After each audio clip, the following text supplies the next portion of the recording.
patológico o alguna acción medicamentosa. Bien, pero sustancialmente es una enzima. ¿Y qué hacen las enzimas? Catalizar reacciones biológicas que espontáneamente se dan, pero en aras de mantener un equilibrio y una homeostasis, se necesita la enzima que catalice la reacción y aumente la velocidad del evento, ¿no? De que ocurra la interacción de los componentes implicados en la reacción enzimática. Bien, y hay distintos tipos de enzimas: calcio, reductasa, transferasa, hidrolasa, ligasa, isomerasa, ligasas, ¿sí? Pero sustancialmente hacen lo mismo, acelerar las reacciones que espontáneamente pudieran darse. ¿Por qué pueden ser utilizadas como biomarcadores? ¿Cuándo aparecen en el plano?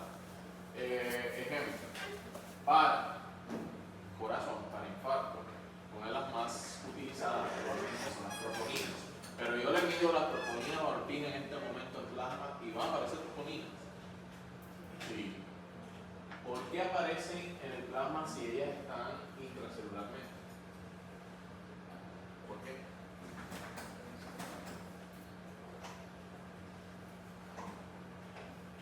Él está teniendo un microinfarto. Lo que ocurre es que hay algo que se llama recambio natural en las células.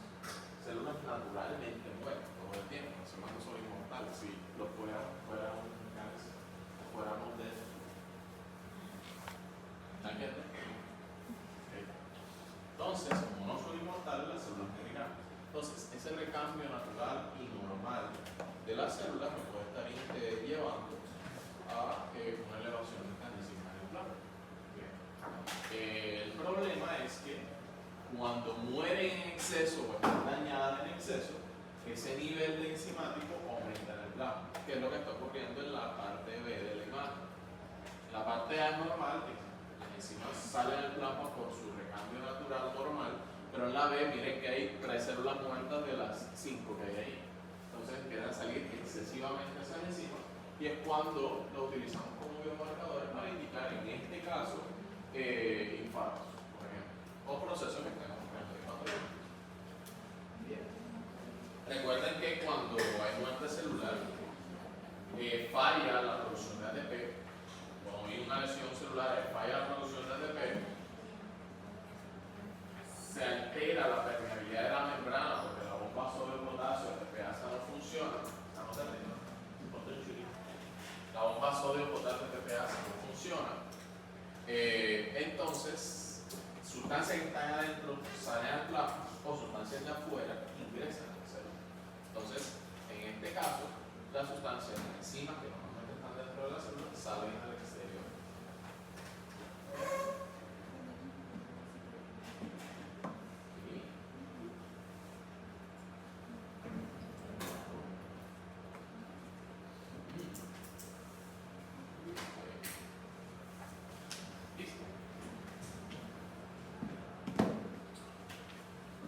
Ahí está el concepto de biomarcadores, que es lo que le dije anteriormente, que es una sustancia que tú puedas medir consistentemente, que puedas replicar todo el tiempo y que me sirve para identificar procesos fisiológicos o patológicos. Y comenzamos el día de hoy, en este contexto, con un caso clínico. Señor de 62 años, ingresa al servicio de urgencias por cuadro clínico de 20 minutos caracterizado por dolor retroesternal tipo opresivo, con irradiación a brazo izquierdo y a mandíbula que no mejora el reposo, con una intensidad 9 de 10 en la escala visual análoga del dolor, concomitante con criodiaforesis y disnea. ¿Qué es? Un infarto.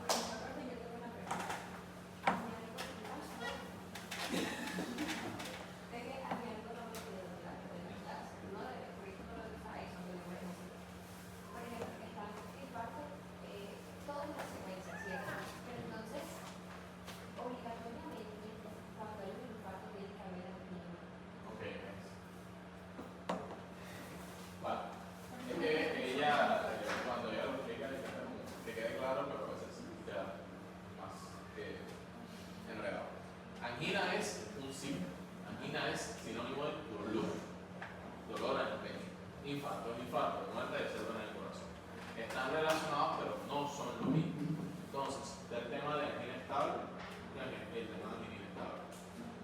angina estable? Un dolor en el pecho, como que estamos hablando nada más de un signo, dolor. Un dolor en el pecho que tú te sientas, entras en reposo y se te quita el dolor. Refiriéndote solamente al dolor. Y la angina inestable es un dolor en el pecho que te sientas y el dolor persiste. Ahora, si tú te vas a la causa de esos dos dolores, ahí es donde lo relacionas con el tema de infarto. La angina estable se relaciona muy probablemente con un tema de desequilibrio de oferta y demanda de oxígeno. La arteria está parcialmente ocluida y si el corazón está exigiendo mucha actividad o está haciendo mucho ejercicio, la demanda de oxígeno aumenta y la pobre arteria de la mano no puede suplir esa cantidad de oxígeno. Por eso, cuando está haciendo la actividad, el paciente tiene dolor, pero se sienta, la demanda de oxígeno cae y volvemos al estado basal. No hay dolor. Eso se refiere a angina estable. La angina inestable se relaciona más que todo con una placa de ateroma rota que ha generado un trombo y ha ocluido por completo la arteria. Entonces, si la persona está en reposo o está en actividad física, va a seguir teniendo dolor, porque está completamente ocluida la arteria. Pero por eso, esa estabilidad que se puede desfilar, no se puede continuar. ¿Cómo así continuar? No puede avanzar ya como un infarto, o no. No es lo mismo. La angina significa dolor. Sí, Y una característica particular de un pero dolor. por ejemplo, lo que tiene estable y inestable. Entonces, en la estable el paciente se sienta y ya ya. Y en el estable él sigue en el dolor. Pero ese dolor no puede avanzar a algo que no. ¿Cómo va a avanzar? Pero yo tengo hipótesis, o sea, no podría Dolor, o sea, dolor es dolor. O sea, el dolor lo que puede hacer es incrementarse o no. Pero ya él está teniendo la angina inestable. La causa del dolor es que se está infartando. La causa de ese dolor que tiene es que hay una oclusión completa de la arteria y las células están muriendo. Entonces, no es que tenga una angina inestable y mucho tiempo angina inestable le puede llevar a un infarto. No, es que porque está teniendo un infarto, está teniendo dolor. Siempre que hay angina hay infarto, siempre que hay infarto. Pero no. Sí, pero. La Sí. angina no siempre lo que pasa es que la angina no siempre da infarto. Exacto, porque puedes tener o sea, otros dolores similares que no necesariamente pueden estar indicando un infarto. Por ejemplo, está costocondritis, ¿qué más se me ocurre? Eso es costocondritis. La pericarditis también le puede dar angina, ¿no? Sí. Pero pasa que supongo que Por eso es lo o sea, es que cuando se está dando estos temas, se corre el riesgo de confundir el tema de angina como sinónimo de infarto, y no necesariamente es así. Angina es dolor, que está más probablemente relacionado con un infarto que otra cosa, pero no son lo mismo. Ah, Pero también puede estar aislado. que no puede estar aislado por otra causa. O sea, la importancia sería saber que en una angina estable, o sea, buscando el fondo de esa angina es mucho más probable que sea a causa de un infarto a que por un tema aislado. Pero con la estable sí se pone de que no sea un infarto per se. No, porque tú tienes la costocondritis y estás haciendo ejercicio, no, tú vas a tener dolor. De hecho, es que ahí está el tema mucho de semiología. Por ejemplo, si el dolor es reproducible al tocarlo, eso te quita mucho la probabilidad de que sea un infarto o un infarto. Se va a una costocondritis, por ejemplo. O sea, digamos, ahí hay un tema mucho de semiología. Pero un poco, o sea, la conclusión de eso es, no es lo mismo angina que infarto, pero están muy relacionados. Angina es solamente una característica de un dolor en el tórax. Y infarto es que se te mueren las células cardíacas. La muerte de células cardíacas probablemente te llevará a una angina, te generará un dolor. Y eso, que es porque no siente. Profe, y un preinfarto. ¿Cómo lo diferencio de angina? ¿Un qué? Un preinfarto. Preinfarto es un término que no deberíamos utilizar. ¿Sí, no? Angina. O sea, digamos, infarto como tal. Porque, no, preinfarto no es un término médico. Porque no sé preinfarto. ¿Estás infartado o no estás infartado? De hecho, las células están muy bien. Cuando veamos un tema que vamos a ver la semana que viene con la doctora Vaquero, que es relación tisular electrocardiográfica de infarto de miocardio, notaremos de que en el electrocardiograma se van generando unos ciertos cambios en la onda T y en el segmento ST asociados a la progresión de la isquemia e infarto en la pared miocárdica, en toda la expresión de la pared miocárdica. ¿Ya? Entonces va teniendo unos cambios dinámicos, así mismo va cambiando el dolor. Tú pudieras tener apenas isquemia, no infarto, solamente isquemia, puede que ni siquiera tengas dolor todavía, pero ya estás teniendo cambios en el electrocardiograma. ¿Bien? Entonces por eso que ustedes le hacen, bueno, a ustedes no, sino a un paciente que tú tienes sospecha de que puede estar teniendo infartos, les hace esas pruebas de esfuerzo. ¿Qué es la prueba de esfuerzo? Es la de las donde te ponen a uno en una máquina. Correcto. Y te ponen Te ponen el monitor, te ponen a correr y mirar el electrocardiograma cómo va cambiando. Si vemos que está teniendo cambios dinámicos en el electrocardiograma, incluso no relacionado todavía con el dolor del paciente, te paras la prueba y ya dicen que la prueba es positiva. Tú no vas a infartar al paciente corriendo, o sea, tú vas mirando los cambios, porque no es necesario que tenga el dolor para que ya la célula empiece a sufrir isquemia. Ojo, isquemia no es lo mismo que infarto. Infarto es que se murió, isquemia es que me estoy ahogando. Infarto ya se ahogó, se murió. ¿Qué otra cosa? También lo puedes hacer no necesariamente una máquina, sino que lo colocas dobutamina, que aumenta el insuficiencia y el cronotropismo, entonces implica más esfuerzo cardíaco. Entonces también puedes observar cambios dinámicos en el electrocardiograma.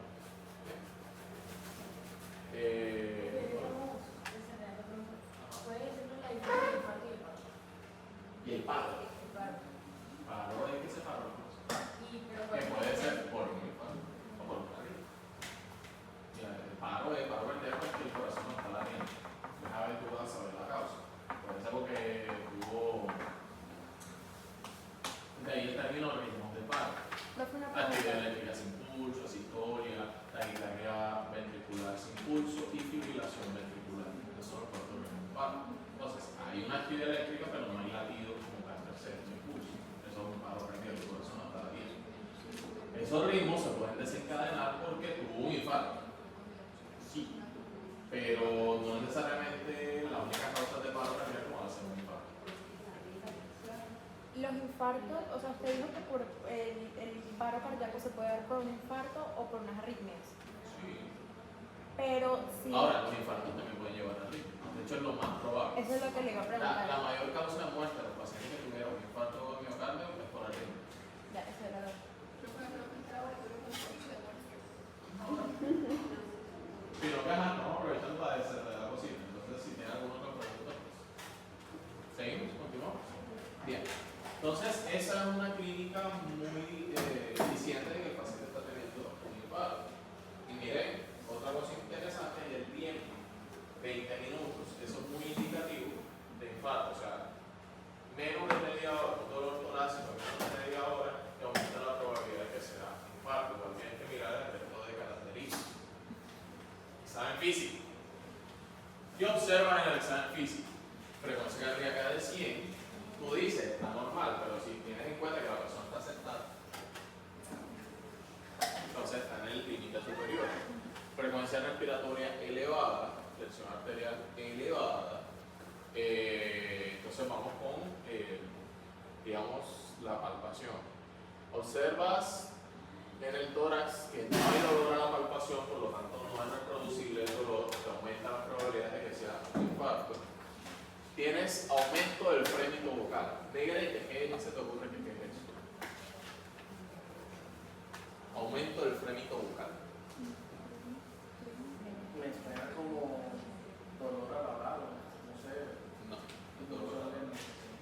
¿Qué opina de? Sí. Frémito vocal. Frémito.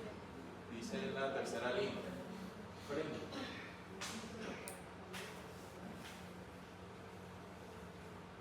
Ok. Esto te lo enseño más que todo en semiología, pero de pronto que es muy difícil que lo vean en el laboratorio que vieron cuando estoy buscando semiología cardíaca, porque es algo relacionado más con el pulmón, pero el pulmón se relaciona mucho con el corazón. Entonces, vamos a hacer el ejemplo. Vamos a poner la mano acá, di ferrocarril. ¿Otra vez? La idea es que usted compare los dos lados, los dos emisores. Cuando usted dice una palabra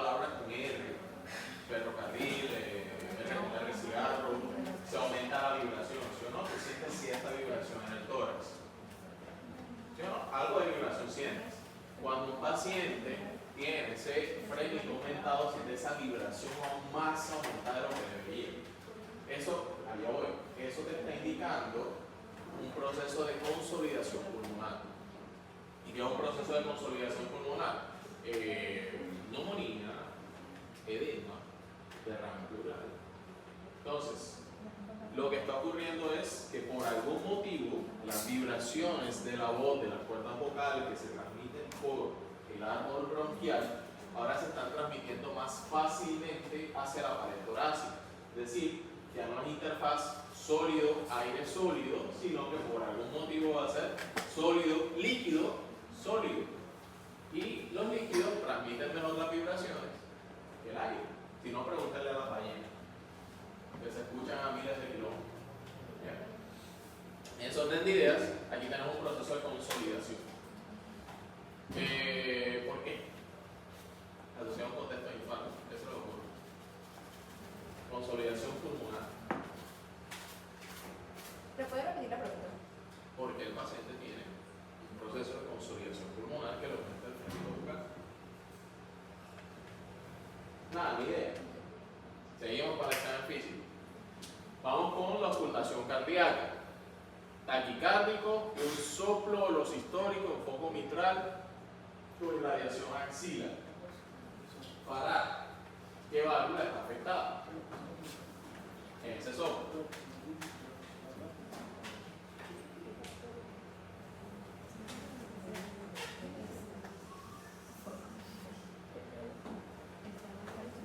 Profe, pues. No, es que no me equivocaba. Digo que acá pues ni que fuera a enterrar un padre al paciente, un paciente imaginario. Pero dice Nos podemos equivocar. Sí, pero yo no sé qué tal que no. Y si no, ¿qué va a pasar? Foco mitral, por lo tanto la válvula afectada es la mitral. Bien, ¿en qué fase del ciclo cardíaco estás tú escuchando el soplo? ¿En qué fase del ciclo cardíaco? ¿Cuál crees?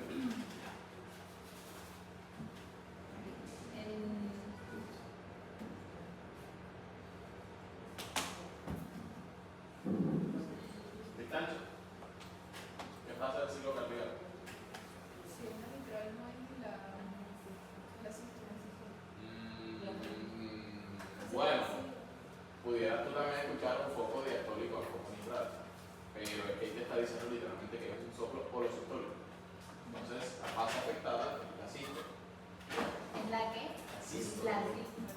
Literalmente lo está diciendo ahí. Ah, Lo del frenito vocal no sería por el aumento de la presión arterial. Porque pasa más líquido muy rápido.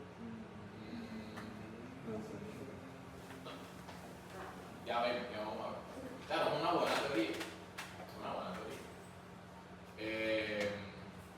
Si fuera así, todos los pacientes hipertensos tuvieran más posible. Bien. Este señor, bueno, es un soplo sistólico afecta a la válvula mitral. ¿Qué debería estar haciendo la válvula mitral en la sístole? Galván. ¿Qué hace la válvula mitral en la sístole?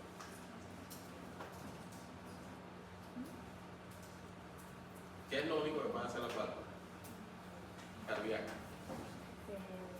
Eso que está haciendo ahí Romel. Se cierra. O O sea, se abre. Entonces, ¿qué está haciendo la válvula mitral en la sístole?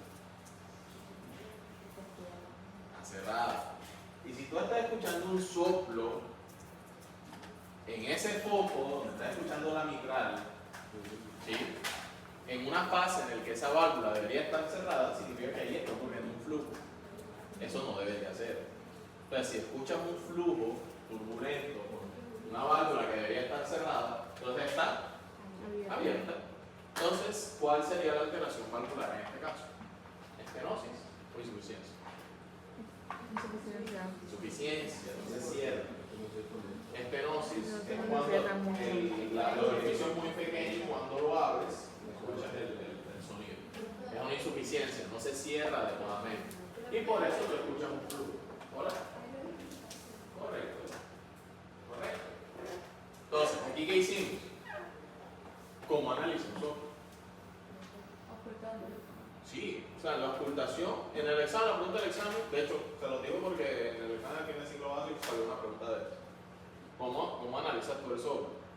Mira, ¿dónde está el foco? ¿Qué válvula estás escuchando? ¿En qué fase del ciclo estás escuchando el soplo? ¿Qué debería estar haciendo la válvula en esa fase del ciclo? Y ahí tú determinas la alteración valvular. También se la pregunta en fase del ciclo es ahí porque dice consistente, porque si no, no quisiera. Debe decir. Siempre lo debe decir. Sí. O sea, la descripción completa de semiológica de un soplo debe incluir en qué fase del ciclo tú lo estás escuchando, porque sin eso no sabes si es nocivo o insuficiente. Pues si dijera diastólico y escuchas un soplo en esa fase del ciclo, esa válvula debería estar abierta. Si escuchas un soplo, un flujo turbulento ahí, te está indicando que es que la apertura está afectada. Y la apertura de la válvula afectada es estenosis. O sea que ahorita, analizando digo, si fue que ella ya se te dijo, puede también ocurrir la idea Claro. que como Porque en el examen físico tú lo escuchas distinto. O sea, si lo escuchas asociado al S1 o al S2. ok. Bien. Y el hecho de que se irradia axila está muy relacionado con la válvula afectada. Bien, entonces, aquí tenemos insuficiencia valvular, tenemos crépitos pulmonares, que son los crépitos pulmonares, son alveolos llenos de líquido que cuando le ingresa el aire empiezan a burbujear. ¿Cómo se escucha? Te tocas el pelito así y eso escucharías de la inspiración. Esa cosita. Así. Literalmente son burbujeos de los alveolos. Entonces, tenemos un proceso consolidativo en el pulmón, tenemos unos alveolos llenos de líquido. ¿Cómo explica usted esa llegada de líquido ahí? Con todo este contexto. Todo es por hipertensión. No, no por hipertensión. Líquido pericárdico. El pericárdico está encerrado en el pericardio, eso no sale de ahí. Porque si hay una insuficiencia cardíaca de la válvula está abierta y puede haber transcursión de líquido sobre el pulmón. Y desde el punto de vista de microcirculación que ocurría en el líquido pulmonar. Hubo preguntas de eso en el examen oral. Espero que hayan afinado con eso. Sí, hay aumento. Porque ¿No? las damas primero, ¿verdad? Dale, tira. Porque ayer. Yo creo que comenzaste tú, ahora estoy pensando. Si hay insuficiencia cardíaca, hay incluso si la porque no se ve alterado porque se está acumulando. Entonces lo que sale es líquido, sale para el líquido intersticial. ¿Y qué fue esa certeza? La hipercápica Capilar. Del lado venoso del capilar. Entonces, eso favorece la producción de líquido tisular. Entonces, inicialmente no va a haber problemas, pero si ocurre muy súbitamente o una gran cantidad, se supera la capacidad de reabsorción de los capilares linfáticos y empieza a aparecer el edema. Literalmente todo este paciente lo que está teniendo es un edema. Aumenta el fremito vocal, lo cual te indica consolidación. Tiene crépitos pulmonares, que es líquido en los alveolos, y un foco, y un soplo que te lo está explicando.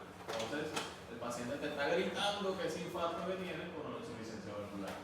Bien, como todo esto es una clínica de infarto, ¿qué deberías hacer tú en los primeros 10 minutos de consulta de este paciente? Un electro. ¿Qué?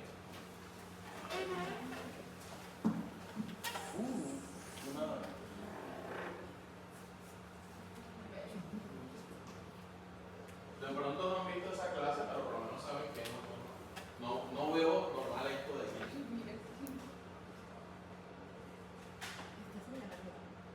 No.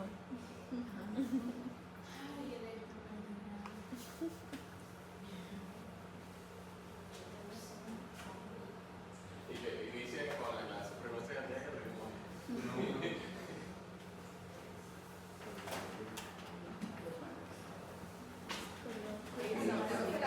La superaalteración de la onda T. ¿Ves una alteración no onda T? No. Desde B3 hasta B5, más o menos. No, o sea, desde Pero segura que es una onda T o en un segmento. el segmento ST. Bien, lo que hay es una alteración en el segmento ST, específicamente una elevación del segmento ST. No lo han visto todavía, pero la elevación significativa del segmento ST es de más de 2 milímetros. Y en B5 es de 1 milímetro apenas, entonces no es significativo. Pero ¿dónde sí es significativo? En B4, en Ni siquiera B3, veo qué dice. en B2 y hasta en B1. ¿Ya? Hay una elevación de más de 2 milímetros del segmento ST. Y una elevación del segmento ST por cultura general, ¿qué es? Muy infarto. Se llama así. Infarto con elevación del segmento ST. Eso significa que toda la pared cardíaca está muerta. Por lo menos en esa sección. Toda la pared miocárdica se murió. Se lo pollo. Le pegó la pata. Ya busqué. No. Toda el espesor de la pared miocárdica en esas caras que está viendo el corazón está alterado. ¿Qué caras está viendo? B1 a B4. Anterior y el infra. centrales. Entonces tenemos un infarto con elevación del ST en cara anterocentral. Como ya usted sabe de anatomía, ¿qué arteria cree usted que estaría afectada en este caso? La descendente anterior. ¿Pudiera estar afectada la coronaria izquierda?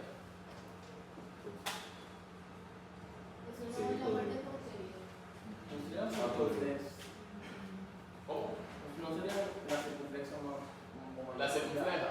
Más O sea, eso, si estuviera afectada la coronaria izquierda, estaría afectada la descendente anterior y la circunfleja. Sí. Si la coronaria izquierda da descendente anterior. Ahora, ustedes están viendo eso y pudiera ser una opción. Que yo lo ¿Por qué veo, no? ¿Por qué no? porque no lo veo. ¿Y qué lo ves? Todo lo que está mal. O sea, cuando vemos la pared, porque la pared. Esa es la respuesta. B5 y B6 están normales. ¿Qué indica o qué cara está viendo B5 y B6? Cara lateral baja, el resto del ventrículo izquierdo. Como él está normal, la punta del ventrículo izquierdo está bien. Solamente está afectada la mitad del corazón, el septum y cierta parte de la cara anterior. Eso es literalmente el territorio de irrigación, solamente la descendente anterior. Si fuera la coronaria izquierda completica, estaría afectada B1, B2, B3, B4, B5 y B6. Cara anterocentral y cara lateral baja. Y si tú quieres, también pudieras tener alteración en la cara lateral alta, que sería ABL y B1. Y no lo estás viendo. Entonces es muy exclusivo la descendente anterior. Bien. Entonces, miren cómo acá ver las caras de afectadas con un electrocardiograma te puede ayudar a saber o a sugerir qué arterias pudieran estar afectadas. ¿Espera preguntas así en el examen final? Profe, eso es primero y segundo. Ahora mismo vamos a ver un tema que se llama infarto. Y para usted hablar de infarto en el electrocardiograma, tiene que saber eso. Tiene que hacerlo o sea, miren que ustedes deben tener esa capacidad y tienen que de alguna forma lograr dilucidar. ¿Bien? No sé, no, profe. Sí, no voy a poner tan. O sea, no podía ponerme No, no lo pone mejor. Aquí tenemos piedad. Regale 10 O sea, pesos, eso tiene 15. Yo sé, es más, se lo dije el primer día. Le lo dije el primer día en el laboratorio. Esta materia es mucho de relacionar. Ustedes en el primer corte van a ver arterias, pero en el segundo corte vamos a ver el electrocardiograma y en el tercero infarto. Todo eso se va a relacionar. Se los dije desde el día 1. Y asociado a eso.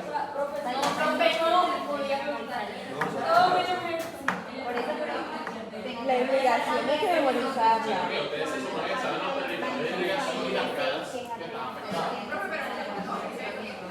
No, o sea, en realidad yo estoy en el cartel de irrigación, que yo voy a tanta irrigación y después de cada marcapasos qué parte está involucrada. Y ya. No, profe, no. O sea, Por eso, irrigación. si va a tirar a matar, y la va a tirar a matar, pero prepárese. Claro, el programa que estamos haciendo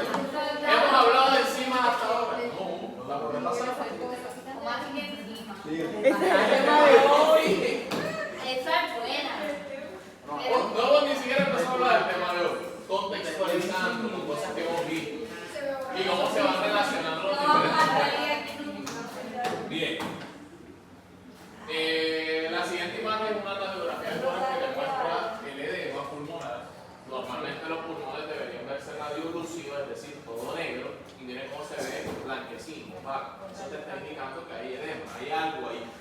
¿Bien?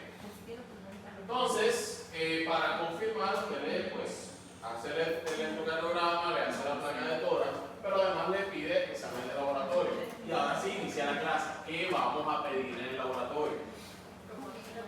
Esas. No todas. Va a pedir unas en específico. Y ya veremos cuáles pediremos dependiendo del tiempo de evolución del paciente. ¿Qué opciones hay?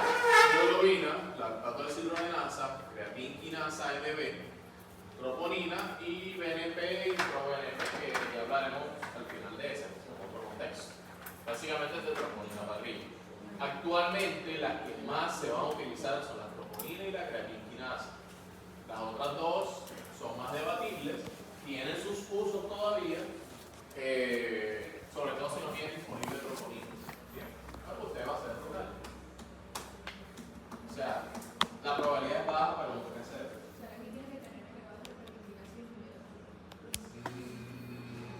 Tiene media hora, en este momento ninguno. En este momento, o sea, en este momento la consulta que lleva 20 minutos de dolor y ponle tú que dentro de los 10 minutos le hiciste el electrocardiograma, te salió eso, y le tomas la muestra enseguida, ponle tú que pasó una hora. En una hora solamente vas a ver elevada la troponina. Entonces, digamos, eso es lo que vamos a hablar ahora y es como el foco principal o el resultado de aprendizaje principal aquí, y es cuándo pedir las enzimas, dependiendo de su biodisponibilidad. A qué hora se eleva y a qué hora desciende. ¿Bien? Porque sustancialmente, o sea, si usted tiene un infarto, esas son enzimas que tiene dentro del corazón la célula biocárdica, y si la célula está muriendo, pues se va a liberar plasma. O sea, sustancialmente todas se elevarán. El tema es en qué momento lo hace. Ese es el truquito acá con las enzimas cardíacas. Bien, mioglobina. La mioglobina es básicamente una proteína, la globina, que en el centro, vamos a buscar el puntero, en el centro, aquí lo vemos, tiene un grupo hemo y es capaz de captar oxígeno.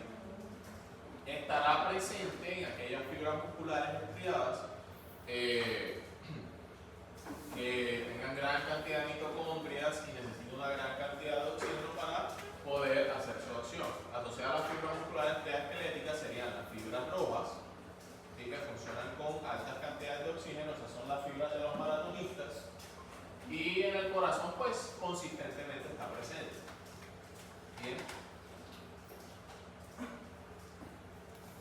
Se utiliza mucho en conjunto con la CKMB. Usualmente no mandas una sola, mandas de a dos, de par. Y la mioglobina se eleva tempranamente, pero también desciende tempranamente. Al final, que ya hablemos de todas, les mostraré cómo esa biodisponibilidad que tiene. Esta es la forma de medirla.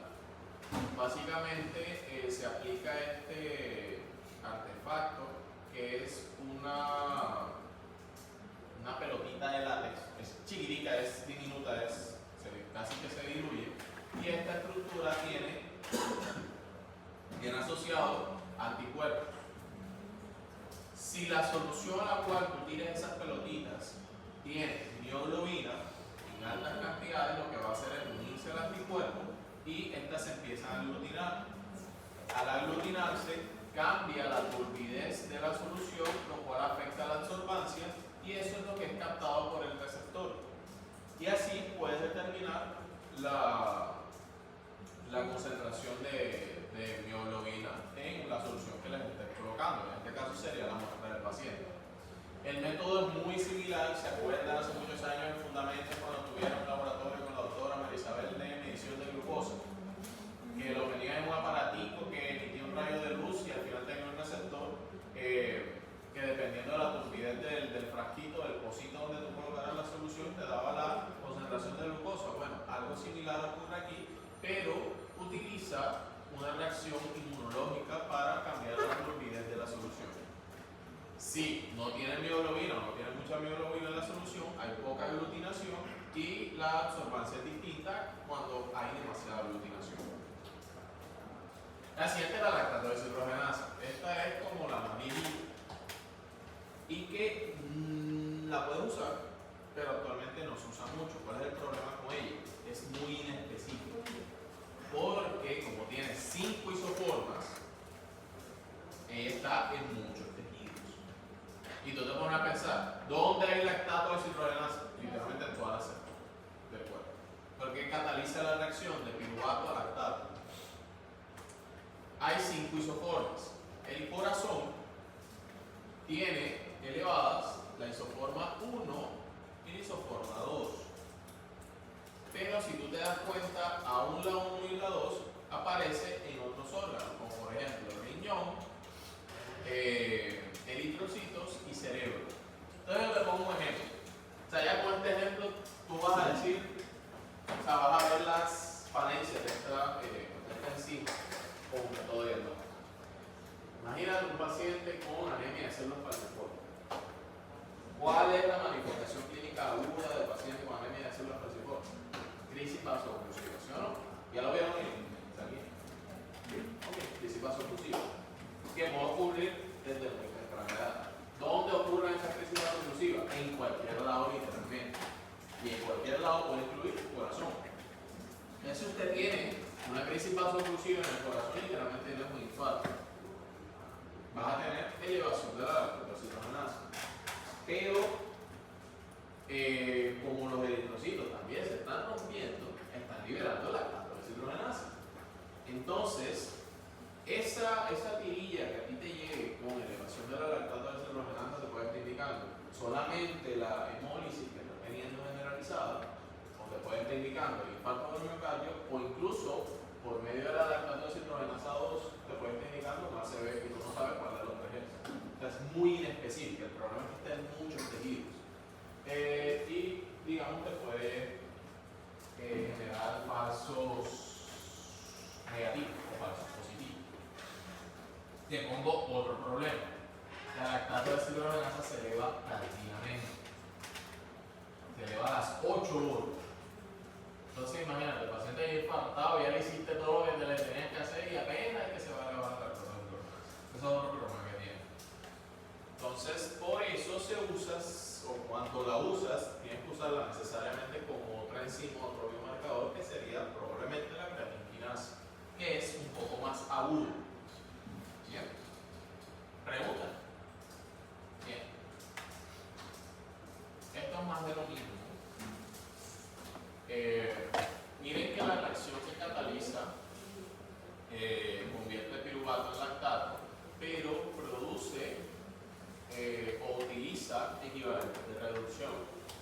Y eso lo utilizamos para su método de medición, que es básicamente lo que se llama un método cinético, que se basa en que la reacción se dé. Entonces, eso es algo.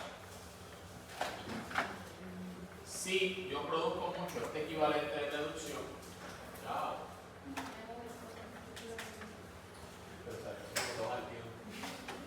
bien, si yo utilizo estos equivalentes de reducción, eso puede cambiar el color de un cromógeno precisamente por las concentraciones de hidrogeniones, si te das cuenta.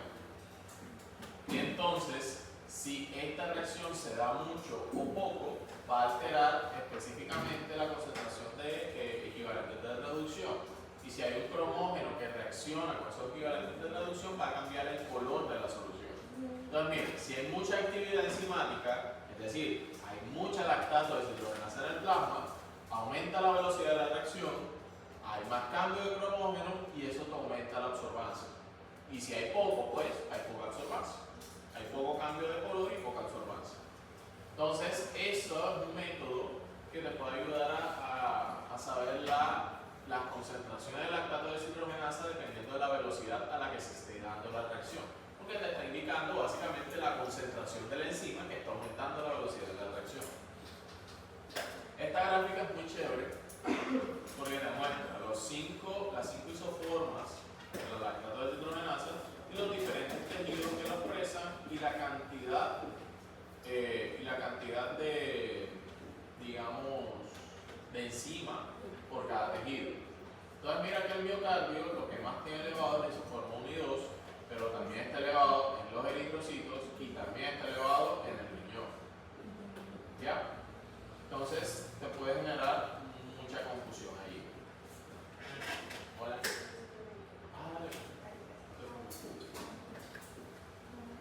aquí tengo un proteinograma que de las diferentes isoformas de la lactato deshidrogenasa, y este es un suero normal, donde las más elevadas serían la lactato deshidrogenasa 1 y 2. Recuerden que normalmente estamos haciendo, se llama hemocateresis.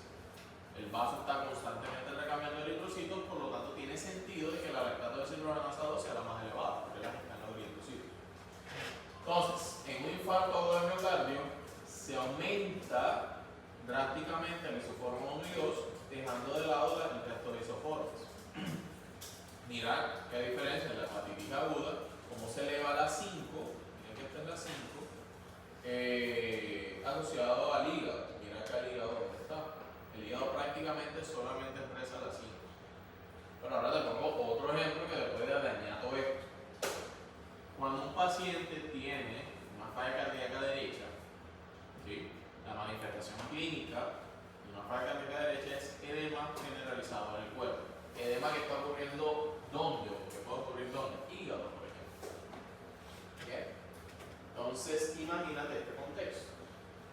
Infarto de rama derecha que te altera la irrigación, coronaria derecha, que te afecta la irrigación del ventrículo derecho, que te afecta la función de los músculos papilares del lado derecho.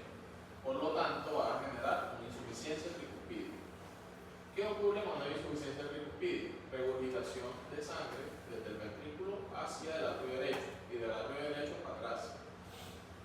Bien, como eso va a ser probablemente un soplo sistólico, la válvula se va a abrir durante la sístole. Entonces vas a tener regurgitación de sangre durante la sístole.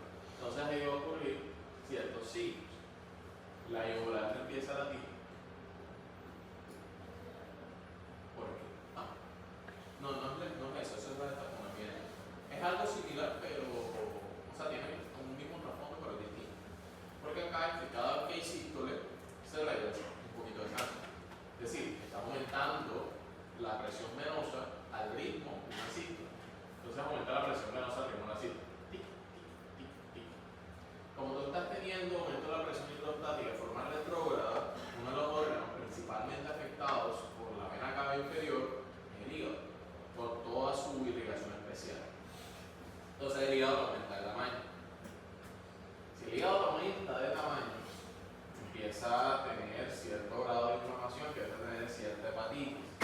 Entonces, vas a tener elevación de la lactato deshidrogenasa 1 y 2, porque estás teniendo un infarto del lado derecho, y además vas a tener elevación de la lactato deshidrogenasa 5 por la afección del hígado, por el crecimiento del tamaño del hígado, por el edema hepático que estás teniendo.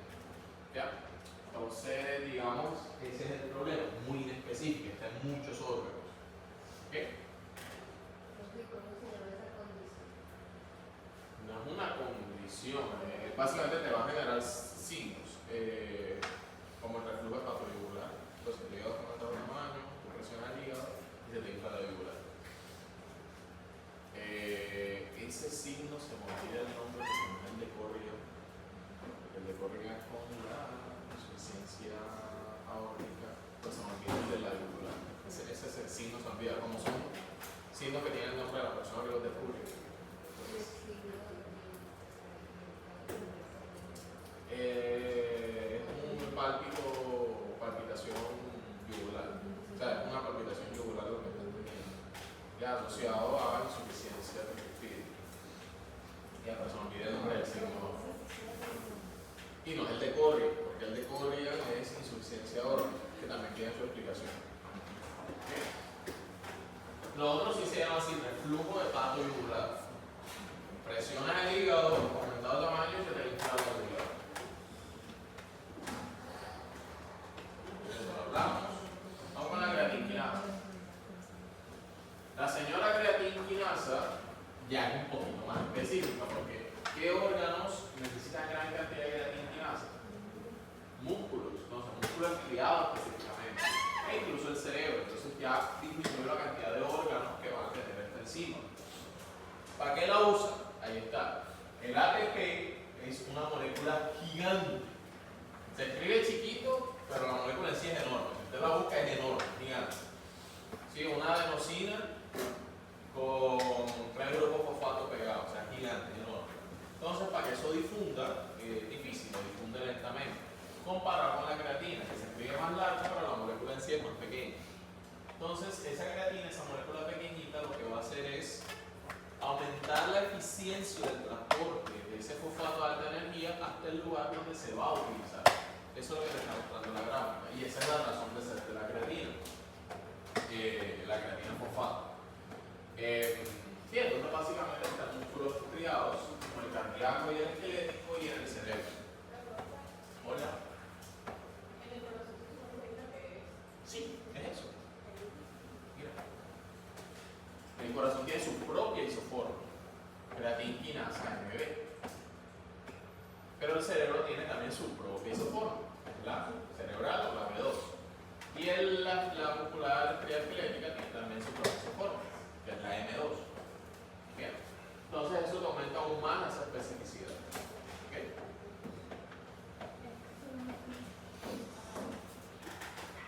Entonces se usa todavía, todavía se usa, precisamente porque es más específica, hay menos tejido que la expresa.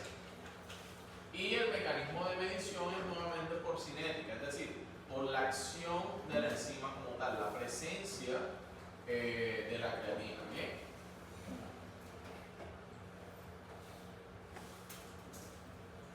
Ahí tenemos, digamos, las tres isoformas.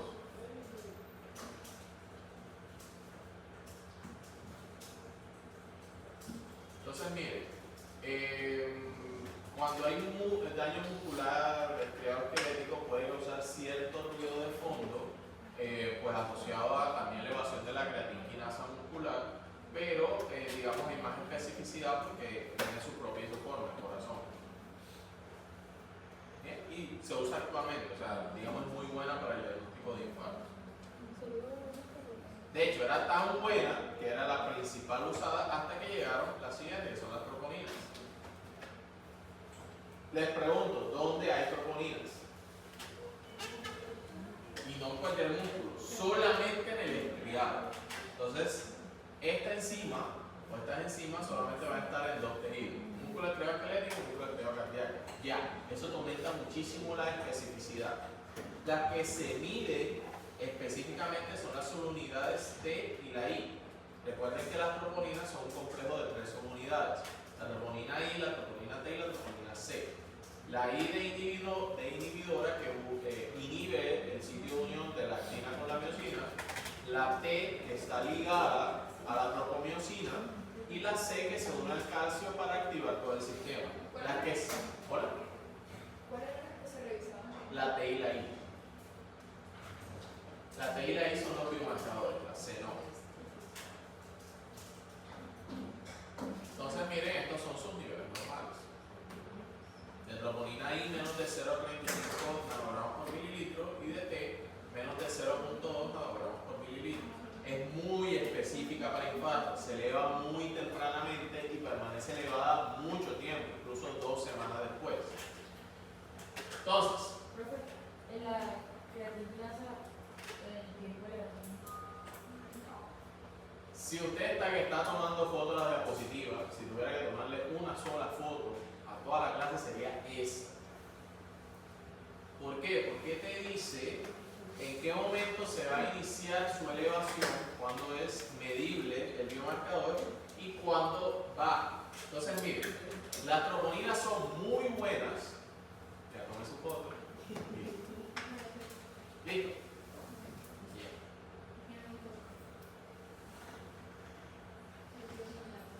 Bien.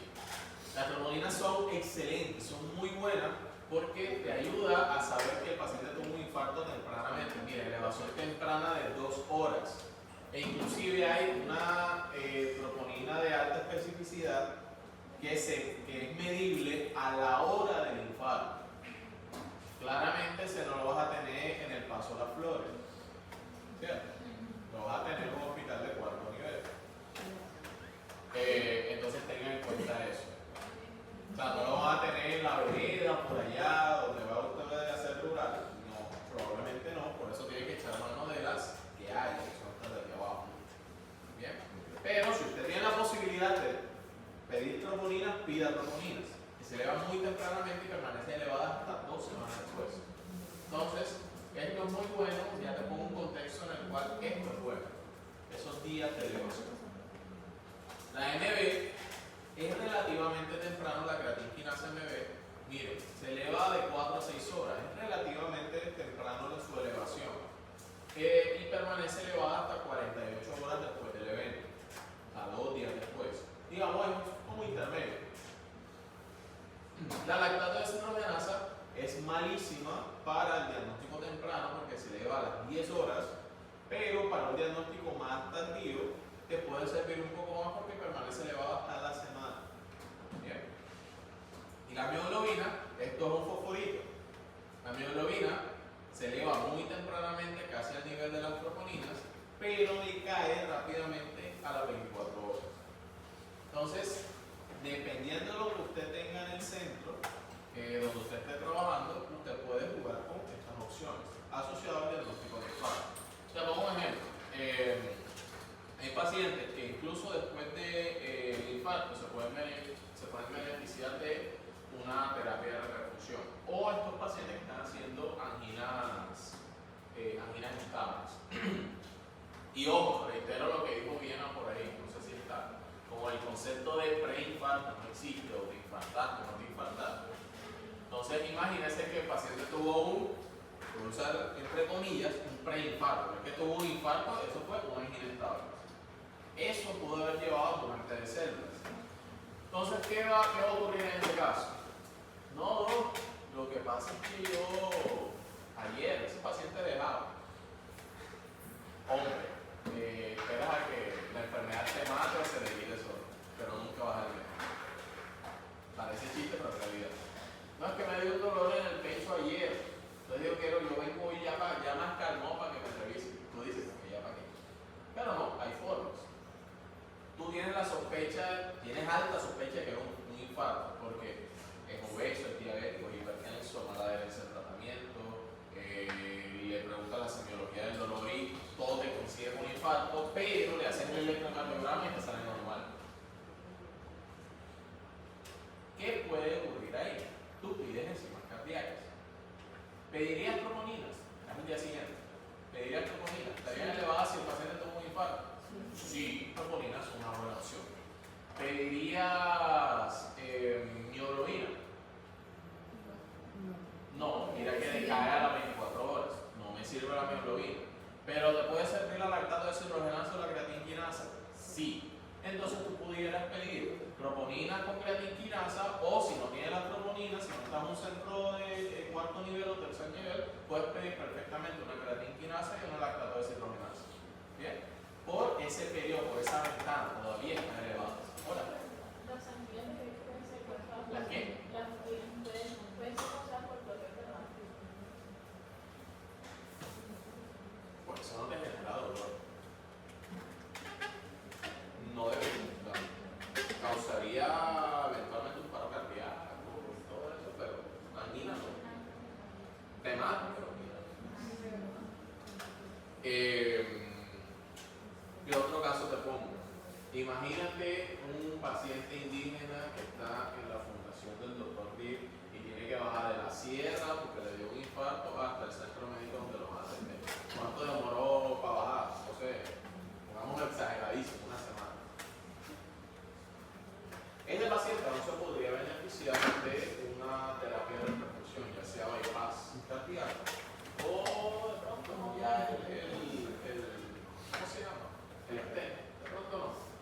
Pero sí de pronto el bypass, que es esa cirugía de corazón abierto donde haces un puente, donde rodeas la oclusión por un vaso sanguíneo artificial o externo.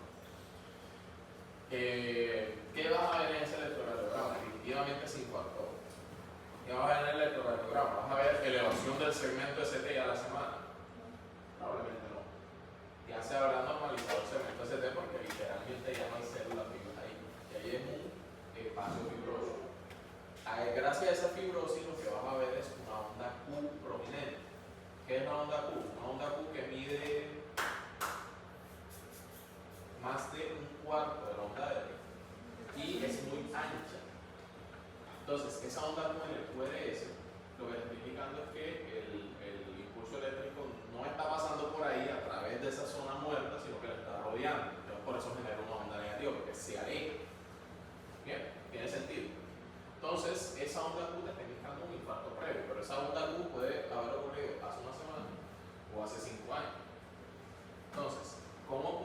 saber si fue por el episodio que tuvo hace una semana o ya lo tenía hace 5.000 años. Sí, proponías. Ahí va hasta 2 semanas después. Entonces, si tú ves una onda Q y ves una elevación de troponina, ese paciente tuvo el infarto ahorita. Entonces, puede beneficiarse todavía de estas terapias de reperfusión. Lo mismo, por ejemplo, con la lactato deshidrogenasa, si no tienes acceso a la troponina. ¿Ya? Ahora, también tienes que tener en cuenta de que si la lactato deshidrogenasa, como está en muchos tejidos, puede, digamos, alterar un poco ahí el tema de especificidad, pero si es lo que tienes, pues ni modo, es lo que hay. ¿Ya? Entonces, ese sería un uso de esos tiempos de estas enzimas cardíacas asociadas a infarto. Pero usted se preguntará, y al inicio yo lo mandé a notar un poco de enzimas cardíacas, un poco de biomarcadores, falta uno. Pero, ¿en qué contexto se usa eso otro que falta? En este. Ahí está, en ese. Bien.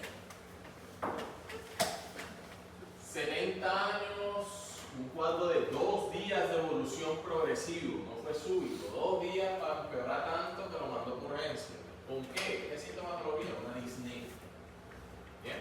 No tiene fiebre, no tiene, quizás tos, no tiene fiebre, no lleva nada. Era un paciente fumador hipertenso, con diabetes, ¿qué más tiene? Obeso, ya tuvo 2 infartos previos y encima no sigue el tratamiento. Perfectamente un familiar de uno. Yo tengo varios así. Bien. Al examen físico, frecuencia cardíaca relativamente normal. Frecuencia respiratoria elevada, de disnea tiene sentido. Una presión elevada y una saturación baja de 92, lo normal es 98 para arriba. ¿Y qué tiene? Ok. ¿Qué crees que tiene? Bien. Elisaena, ¿qué crees que tiene?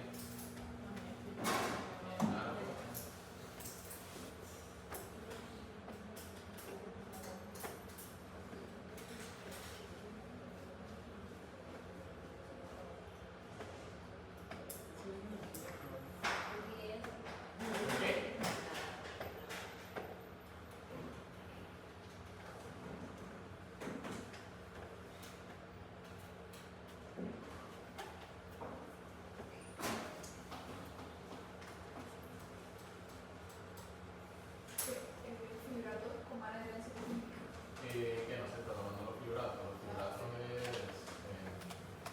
disminuyen los triglicéridos. No sé si ustedes todavía no han visto farmacología, así que no saben qué es. Fibratos son el fibrosilo, esos son medicamentos. ¿De dónde es el paciente? ¿Cómo se llama? Con la saturación de oxígeno. Pero es que eso se justifica. No, es aquí en la foto. Ah, por la saturación de No oxígeno. baja. Ah, Estamos en el punto del caso de preguntarles qué tienen. no, pero igual, no ve todo. No, claro, está bien. O sea, eso es algo positivo del examen físico, o sea, tiene la saturación baja y te ayuda mucho a llegar al menor. Un paciente con disnea, con todo el síndrome metabólico que tú quieras, maladherencia, correcto. ¿Por qué? ¿Qué te dice eso de insuficiencia cardíaca? O sea, con lo que había hecho de la saturación de oxígeno, o sea, si hay una insuficiencia cardíaca, al final del día pues no llega el oxígeno que se necesita en los tejidos. O sea, no sé cómo explicarlo. Bien, yo lo voy a decir y tú me dices si es así. El corazón no late bien, falla el corazón como bomba, no llega la sangre, digamos, adecuadamente al pulmón, o sea, el flujo sanguíneo no llega adecuadamente al pulmón y no se oxigena. ¿Es así? No, no es por eso. Pero si tiene insuficiencia cardíaca. Pero eso, o sea, la saturación baja no es por eso. Ya voy. El paciente ya tiene insuficiencia cardíaca desde antes. Ahí hay un término que es falla cardíaca agudizada.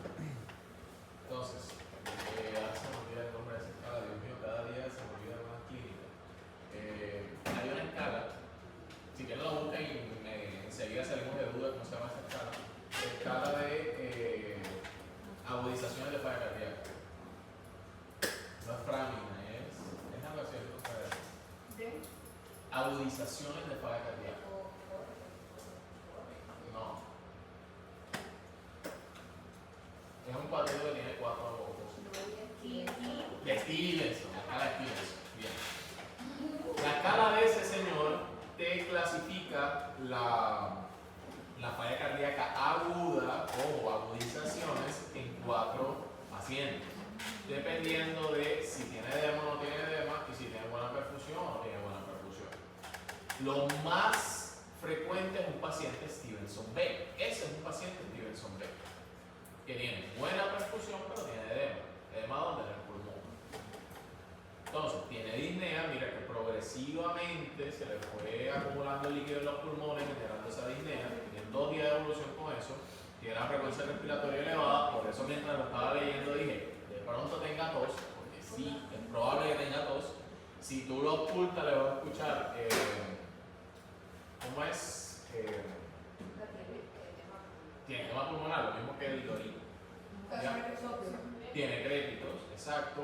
También tiene un proceso consolidativo, así que probablemente tenga frenito vocal aumentado. ¿Sí? Y tiene la saturación de oxígeno baja. ¿Cómo explica esa saturación de oxígeno baja? No es por el tema de la perfusión, sino por la membrana alveolo-capilar como tal. Es algo que usted no ha visto porque no ha visto el respiratorio. Pero hay algo que se llama ley de Fick. La ley de Fick es la ley de difusión de los gases a través del líquido. Entonces te habla de la velocidad o de la eficiencia que tiene un gas o una molécula de un gas de pasar de un punto A a un punto B. Y una de sus variables es la distancia que debe de recorrer. Usted aprendió hace muchos años en fundamento que la membrana alveolo-capilar consta de la luz del alveolo hasta el eritrocitos de agua,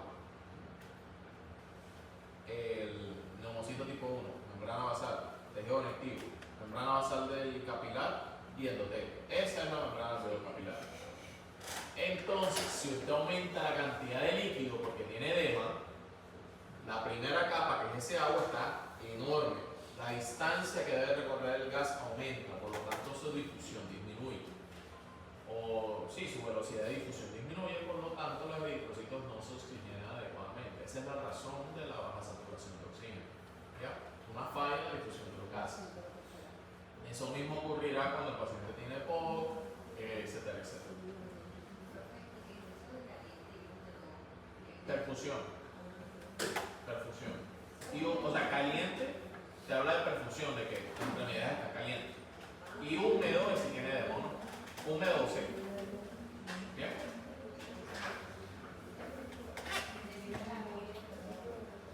Aquí en este caso, en este contexto, usted va a medir BNP. El BNP o péptido natriurético auricular se va a liberar normalmente de las paredes del atrio derecho cuando estas paredes se distienden. ¿Cuándo se distienden esas paredes? Cuando hay sobrecarga de volumen, cosa que ocurre cuando el paciente tiene falla cardíaca. El edema es el pulmón. Pero el paciente tiene falla cardíaca. ¿Qué ocurrió este señor? De 2 días para acá, incluso antes de 2 días, estaba tomando más agua de lo que debía, no se estaba comiendo la comida simple que hace en su casa porque espera esa comida desarrollada, entonces se va a la esquina a comer el huevo. ¿Sí? Todo eso pasa. Entonces, todo ese sodio, todo ese aumento de sal, hace que la tenga líquido. O si tomamos agua normal, porque se va a tomar cerveza, tiene sobrecarga de volumen. ¿Qué pasa? Su corazón está en falla y no puede bombear adecuadamente esa grandes cantidades de volumen, ese aumento de la bolera. Entonces, ¿qué ocurre? Éxtasis en la microcirculación pulmonar, genera edema y progresivamente el paciente queda como quedó. Eso es lo más frecuente. O lo otro, no se tomó el medicamento, no se tomó la furosemida. Eso también pasa.